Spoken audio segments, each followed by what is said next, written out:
Forward Industry mengalokasikan 24.331 Solana untuk meningkatkan exposure stakingnya.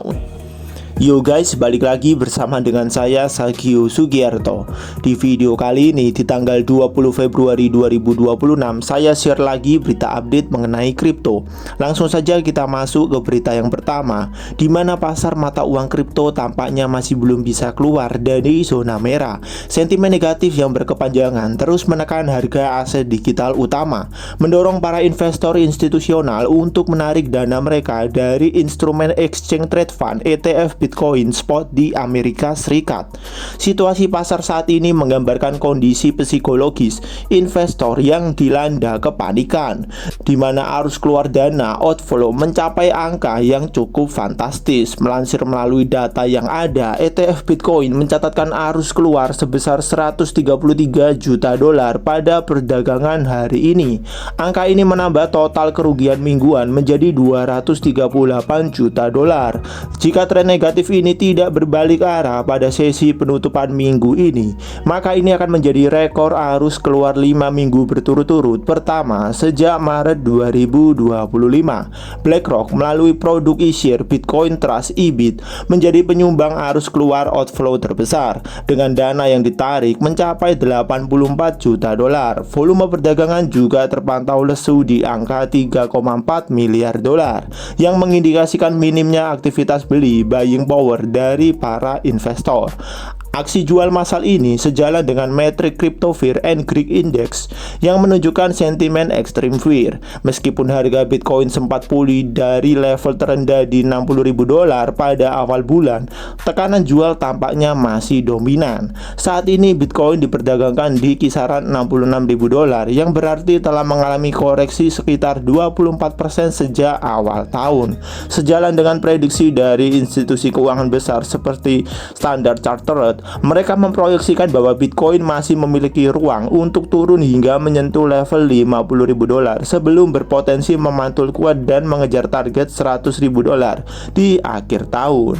Untuk detailnya kalian bisa mengecek sendiri di CoinGlass. Oke, kemudian kita lanjut ke berita yang kedua.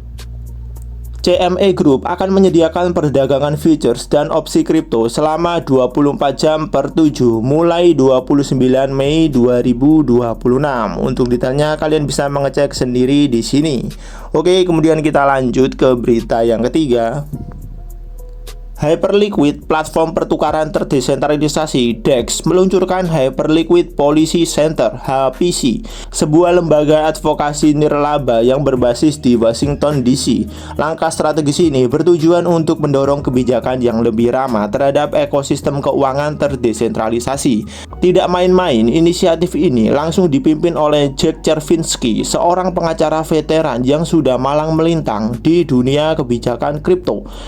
Penunjukan Chervinsky sebagai CEO HPC menandakan keseriusan Hyperliquid dalam memperjuangkan kejelasan hukum bagi instrumen keuangan masa depan. Peluncuran pusat kebijakan ini didukung oleh pendanaan yang masif. Hyper Foundation melaporkan menyumbang 1 juta token HYPE sebagai modal awal operasional lembaga tersebut. Dana ini akan digunakan untuk riset, edukasi, dan lobi politik guna memastikan inovasi DeFi tidak terhambat oleh aturan usaha. Fokus utama Chervinsky dan timnya adalah merumuskan kerangka kerja regulasi yang masuk akal untuk bursa terdesentralisasi dan produk perpetual futures. Selama ini, produk derivatif kripto seringkali berada di area abu-abu hukum Amerika Serikat, membuat banyak platform memilih untuk beroperasi di luar negeri. Jack Chervinsky bukanlah orang baru. Sebelumnya ia menjabat sebagai Chief Legal Officer di firma modal Ventura Varian dan kepala kebijakan di Blockchain Association. Reputasi ini sebagai ahli strategi hukum yang vokal menjadikannya figur yang tepat untuk menjembatani kesenjangan pemahaman antara pengembang Web3 dan regulator di Capitol Hill. Pasar keuangan bermigrasi ke blockchain publik karena efisiensi, transparansi, dan ketahanan yang tidak dapat ditandingi oleh sistem lama. Ia menekankan bahwa Amerika Serikat sedang berada di titik krusial antara mengadopsi aturan baru yang mendukung inovasi atau membiarkan negara negara lain mengambil alih kepemimpinan ekonomi digital. Langkah hyperliquid ini dinilai sangat tepat waktu. Saat ini, Kongres Amerika Serikat dan lembaga federal sedang gencar memperdebatkan bagaimana cara mengawasi platform perdagangan kripto. Tanpa adanya advokasi yang kuat, dikhawatirkan aturan yang keluar justru akan mematikan sifat desentralisasi yang menjadi nyawa industri ini. Dengan dukungan dana besar dan kepemimpinan yang berpengalaman, HPC akan menjadi tameng sekaligus jembatan bagi industri DeFi dalam menghadapi badai regulasi di tahun-tahun mendatang. Untuk detailnya, kalian bisa mengecek sendiri tweet dari Hyperliquid di sini. Oke, kemudian kita lanjut ke berita yang keempat. Forward Industry mengalokasikan 24.331 Solana untuk meningkatkan exposure stakingnya. Untuk detailnya kalian bisa mengecek sendiri di bawah sini. Oke, kemudian kita lanjut ke berita yang terakhir.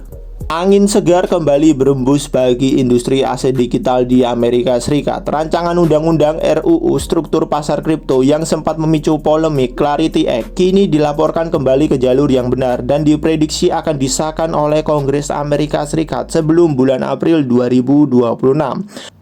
Kabar optimis ini datang langsung dari Senator Amerika Serikat Bernie Moreno dan CEO Coinbase Brian Armstrong yang menegaskan bahwa para pembuat kebijakan sektor perbankan dan industri kripto kini telah menemukan titik temu. Bulan Januari lalu, pasar kripto sempat terguncang ketika Brian Armstrong secara mengejutkan menarik dukungannya terhadap draft awal Clarity Act. Akibatnya pemungutan suara di Komite Perbankan Senat pun sempat ditunda.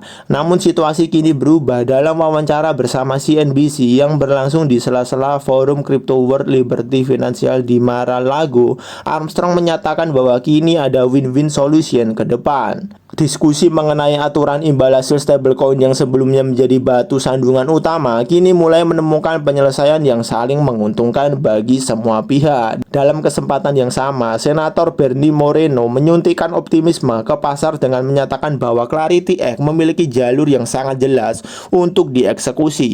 Moreno meyakini kebijakan yang bertujuan untuk memberikan transparansi dan kepastian hukum bagi industri kripto Amerika Serikat akan selesai digodok dalam waktu dekat. Ia juga secara tegas menepis kekhawatiran bahwa dinamika politik menjelang pemilu setelah midterm election Kongres akan mengganggu progres RUU ini. Sikap yakin Moreno ini sejalan dengan ekspektasi para pejabat di Washington yang sebelumnya menargetkan pergerakan positif terkait regulasi kripto di awal tahun ini.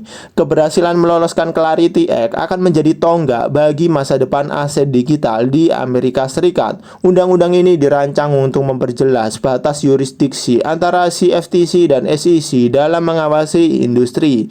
Dengan dukungan penuh dari Bernie Moreno dan kolaborasi aktif dari raksasa industri seperti Coinbase, Amerika Serikat tampaknya semakin siap untuk merangkul inovasi Web3 secara legal dan terstruktur. Untuk detailnya, kalian bisa membaca sendiri tweet dari Brian Armstrong di sini dan juga videonya kalian bisa lihat sendiri di sini. Oke, kemudian saya share juga mengenai data likuidasi dalam 24 jam terakhir. Kurang lebih ada sebanyak 77.000 trader yang dilikuidasi dan total likuidasi mencapai 161 juta dolar. Mayoritas yang kena likuidasi ada di exchange Binance, Bybit dan juga OKX. Seperti biasa, saya mengingatkan kepada kalian semua, jika kalian tidak mengerti bagaimana cara untuk menganalisa market kripto dengan menggunakan grafik, lebih baik kalian belajar dulu. Setelah kalian belajar, maka kalian baru boleh mencoba untuk melakukan trading di market spot. Dan kalau kalian sudah sering cuan dari market spot, maka kalian baru boleh untuk melakukan trading di market futures. Hal ini untuk mencegah kerugian yang signifikan bagi kalian yang masih awam di dunia kripto. Namun jika kalian ingin lebih aman, maka kalian bisa berinvestasi saja di market spot. Kalian hanya perlu mempelajari aset-aset kripto apa yang memiliki fundamental bagus sebelum kalian memasukinya. Tapi jika kalian tidak ada waktu untuk mempelajari aset-aset kripto apa yang bagus, namun tetap ingin berinvestasi di dalamnya, maka kalian bisa mengecek di kolom deskripsi. Di situ saya cantumkan link ebook saya, dimana kalau kalian buka, kalian akan mendapati ada top 10 aset kripto dengan fundamental terbaik. Ebook ini saya buat khusus buat kalian yang memang tidak ada waktu waktu untuk mempelajari aset-aset kripto, namun ingin berinvestasi di dalamnya. Oke, kemudian kita langsung saja lanjut ke kondisi market kripto hari ini di tanggal 20 Februari 2026. Kalau kalian lihat dalam 24 jam terakhir, Bitcoin terhitung mengalami sedikit kenaikan kurang lebih sebesar 1%.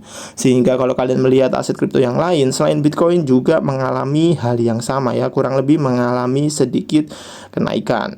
Ya mungkin itu saja video kali ini di tanggal 20 Februari 2026, dan besok di tanggal 21 Februari 2026 saya akan update lagi berita kripto dan juga kondisi market kripto. Jika video ini bermanfaat buat kalian, maka kalian bisa share video ini. Jika kalian ada pertanyaan terkait aset kripto, kalian juga bisa bertanya di kolom komentar. Saya Sagio Sugiarto pamit. See you in the next video and God bless. Oke.